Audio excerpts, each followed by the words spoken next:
Publik kembali diguncang oleh kabar yang beredar luas di ruang digital. Kali ini, perhatian tertuju pada munculnya nama Menteri Keuangan Republik Indonesia, Sri Mulyani Indrawati, dalam kumpulan dokumen kontroversial yang dikenal sebagai Epstein Files, yang baru saja dirilis oleh Departemen Kehakiman Amerika Serikat. Dokumen tersebut sontak menjadi sorotan global karena berkaitan dengan mendiang Jeffrey Epstein, seorang terpidana kasus kejahatan seksual yang namanya telah lama melekat dengan berbagai skandal besar dunia. Namun, kemunculan nama Sri Mulyani dalam arsip tersebut memerlukan penjelasan yang jernih agar tidak berkembang menjadi fitnah ataupun spekulasi tak berdasar. Kemunculan nama Sri Mulyani di dokumen Epstein viral usai unggahan Yudo Sadewa, anak Menteri Keuangan Purbaya. Dia heran mengapa nama Sri Mulyani ada di dokumen Epstein. Di dokumen Epstein kok ada SM Sri Mulyani. Ya, tulis Yudo Sadewa dikutip Tribun Trends, Rabu, 4 Februari 2026. Hasil penelusuran fakta menunjukkan bahwa pencantuman nama bendahara negara RI itu tidak memiliki hubungan dengan aktivitas ilegal, jaringan pribadi, maupun relasi personal dengan Epstein. Keberadaannya dalam dokumen tersebut murni bersifat administratif dan institusional. Arsip kelembagaan, bukan relasi personal. Nama Sri Mulyani tercatat dalam dokumen tersebut saat ia masih menjabat sebagai Managing Director sekaligus Chief Operating Officer, COO, World Bank Group. Arsip yang memuat namanya merupakan dokumen resmi kelembagaan bertanggal 18 Juni 2014, bukan korespondensi pribadi, daftar kontak, maupun catatan komunikasi dengan Epstein. Dokumen ini merupakan bagian dari arsip besar World Bank Group yang terseret dalam proses penyitaan data hukum berskala masif oleh otoritas Amerika Serikat. Beberapa fakta penting terkait dokumen tersebut antara lain: jenis dokumen, komunikasi internal dan artikel institusional World Bank Group. Konteks utama, peluncuran Presentes Delivery Unit PEDU, sebuah unit strategis untuk memantau dan memastikan pencapaian target pembangunan. Alasan masuk Epstein Files, termasuk dalam penyitaan data organisasi global dalam jumlah besar, bulk data. Bukan karena keterlibatan pribadi Sri Mulyani dengan Epstein. Dalam dokumen itu, Sri Mulyani justru membahas isu-isu teknis dan kebijakan, seperti percepatan penyaluran bantuan International Development Association, IDA, serta penguatan akuntabilitas dan kinerja institusi pembangunan internasional. Tidak ada keterkaitan dengan Jeffrey Epstein. Berdasarkan penelaahan menyeluruh terhadap isi dokumen yang memuat nama Sri Mulyani, tidak ditemukan satupun indikasi hubungan dengan Jeffrey Epstein. Bahkan, nama Epstein tidak tercantum sama sekali dalam dokumen tersebut. Lebih jauh, arsip itu juga tidak mengandung catatan komunikasi baik secara langsung maupun tidak langsung antara Sri Mulyani dan Epstein.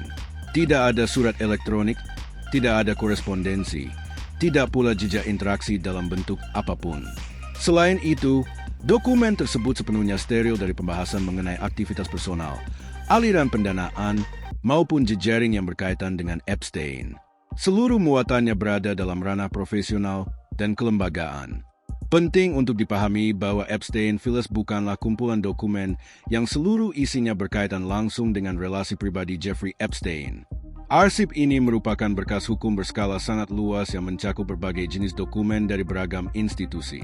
Di dalamnya terdapat email internal organisasi, dokumen kebijakan, laporan resmi, hingga materi komunikasi kelembagaan dari berbagai lembaga internasional.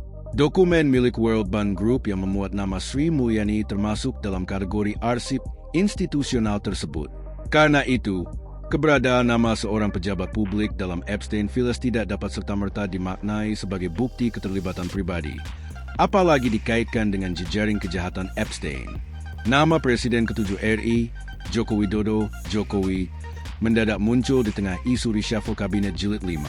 Kabarnya, Presiden Prabowo Subianto akan melakukan perombakan besar tersebut pada Jumat, 6 Februari 2026 mendatang. Jokowi diisukan akan masuk ke dalam struktur pemerintahan baru sebagai anggota Dewan Pertimbangan Presiden, One Team Press. Isu ini mencuat seiring dengan belum adanya kepastian resmi mengenai nama-nama menteri yang akan digeser atau dicopot. Direktur Eksekutif Trias Politika Strategis, Agung Baskoro, memberikan pandangannya terkait kabar posisi baru untuk Jokowi tersebut. Ia menilai jabatan One Team Press bagi Jokowi merupakan bentuk afirmasi formal atas hubungan yang selama ini bersifat informal. Posisi One Team Press sebatas afirmasi formal yang selama ini telah terwujud informal lewat intensitas interaksi yang intensif, kata Agung saat dikonfirmasi Selasa, 3 Februari 2026. Menurutnya, ini tidak boleh hanya dibaca sebagai kompensasi politik semata bagi loyalis Jokowi di kabinet. Agung menekankan bahwa reshuffle adalah hak prerogatif Presiden Prabowo untuk memastikan kinerja kabinet tetap berada pada level optimal. Dalam proses ini, Presiden Prabowo tetap harus objektif dalam menentukan siapa figur yang bertahan dan siapa yang keluar. Mestilah ada yang bertahan, ada yang keluar. Tapi ini objektivitas Presiden Prabowo sebagai pemilik hak prerogatif untuk memastikan performa kabinet optimal, ujarnya. Namun, jika Jokowi benar ditunjuk, hal itu mencerminkan upaya formalisasi hubungan antara Poros Solo dan Istana Hambalang. Walaupun dilakukan sebagai bagian mengakomodasi keseimbangan relasi politik antara Poros Solo, Istana Hambalang. Ada yang keluar, namun tetap ada yang masuk dan dipertahankan sesuai porsinya agar poros-poros politik lain nyaman, kata dia. Terkait kemungkinan Jokowi menerima posisi tersebut, Agung menilai peluangnya terbuka. Mestinya menerima sebagaimana beliau menerima sebagai penasehat dan antara, ujarnya. Ia menambahkan, dari perspektif Jokowi, posisi One Team Press justru dapat memperkuat dan memformalkan relasi politiknya dengan Presiden Prabowo. Otomatis, relasi positif beliau dengan Presiden Prabowo diformalkan dan diafirmasi. Tandasnya, respons Istana soal reshuffle. Pihak Istana melalui Menteri Sekretaris Negara Prasetyo Hadi buka suara terkait isu perombakan kabinet atau reshuffle yang santer akan dilakukan dalam waktu dekat. Menurut Prasetyo terkait reshuffle hanya Presiden Prabowo Subianto yang mengetahui. Menurut Prasetyo Presiden memonitor kerja anggota kabinetnya setiap hari.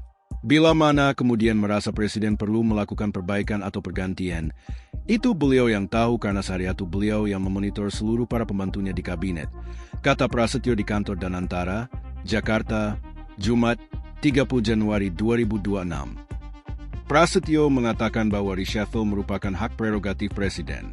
Presiden selalu melakukan evaluasi terhadap kinerja para menterinya. Bahwa yang perlu dipahami bahwa masalah ini hak prerogatif Presiden, dan Pak Presiden tentu tiap hari melakukan evaluasi dalam tanda kutip, ya bukan berarti ada forum khusus untuk mengevaluasi tidak, bahwa dalam proses bekerja itu menjalankan program. Menjalankan tugas pasti bagian dari perjalanannya adalah melakukan penilaian atau evaluasi, kata Prasetyo. Menurut Prasetyo, pergeseran posisi menteri atau wakil menteri merupakan hal yang wajar dalam kerja pemerintah. Kalau pada konteks yang saya sampaikan menjadi wajar, kan kebutuhan yang paham Bapak Presiden, katanya, nama-nama menteri yang diisukan kena reshuffle. Kali ini, terdapat sejumlah nama yang diisukan masuk dalam daftar reshuffle kali ini. Di antaranya adalah sebagai berikut. Menteri Koordinator Bidang Pembangunan Manusia dan Kebudayaan Republik Indonesia, Menko PMK, Pratikno. Menteri Luar Negeri, Menlu, Sugiono. Menteri Kelautan dan Perikanan, KKP, Sakti Wahyu Trenggono. Kepala Kantor Staf Presiden, KSP, Muhammad Kodari. Menteri Komunikasi dan Informatika, Menkominfo, Mutia Hafid. Menteri Hak Asasi Manusia, HAM, Natalius Pigai. Menteri Pariwisata, Widianti Putri. Adapun, nama-nama yang beredar akan menjadi menteri baru untuk menggantikan yang terkena reshuffle adalah Budi Satrio Djuwandono, Menlu, Angga Raka Prabowo, Menkominfo, Juda Agung, Wakil Menteri Keuangan. Download Tribun X sekarang, menghadirkan lokal menjadi Indonesia.